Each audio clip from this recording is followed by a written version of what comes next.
ഇതാണ് കേട്ടോ ചുരക്ക. ഇതിനെ നമുക്ക് തീയിൽ വെക്കാം. ആദ്യം നന്നായിട്ട് ചെത്തി നീക്കി റെഡിയാക്കി എടുക്കാം.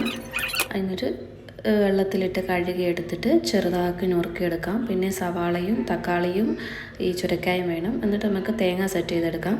തേങ്ങ നന്നായിട്ട് വറുത്തെടുക്കണം. നന്നായിട്ട് തേങ്ങ മൂത്തിട്ട് നമുക്ക് അതിനെ ആറാനായിട്ട് മാറ്റി വെക്കാം. എന്നിട്ടത് മിക്സിയുടെ ജാറിലായിട്ട് നന്നായിട്ട് പൊടിച്ചെടുക്കാം.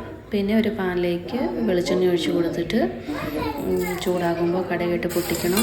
പിന്നെ ഇതെല്ലാം കൂടി ഇട്ട് മിക്സ് ചെയ്തിട്ട് ഉപ്പിട്ടിട്ട് ഒന്ന് ജസ്റ്റ് ഒന്ന് അടച്ച് വെച്ച് കൊടുത്ത് അതൊന്ന് വെന്തോട്ടെ. പിന്നെ മഞ്ഞൾപ്പൊടി ഇടണം. പിന്നെ 3/4 ടീസ്പൂൺ മുളക് പൊടി, പിന്നെ 1 ടീസ്പൂൺ നിറയെ മല്ലിപ്പൊടി, പിന്നെ 1/2 ടീസ്പൂൺ ഗരം മസാല. ഇത് ഇത്ര നന്നായിട്ട് മിക്സാക്കി എടുക്കാം. നന്നായിട്ട് മിക്സാക്കി എടുക്കണം. അതിൻ്റെ എണ്ണ തെളിഞ്ഞ് വരുമ്പോഴത്തേക്ക് നമുക്ക് ഈ അരച്ച് വെച്ചിട്ടുള്ള തേങ്ങ അരപ്പ് നന്നായിട്ട് ഒഴിച്ചിട്ട് നന്നായിട്ട് തിളച്ചിട്ട് വാങ്ങാം.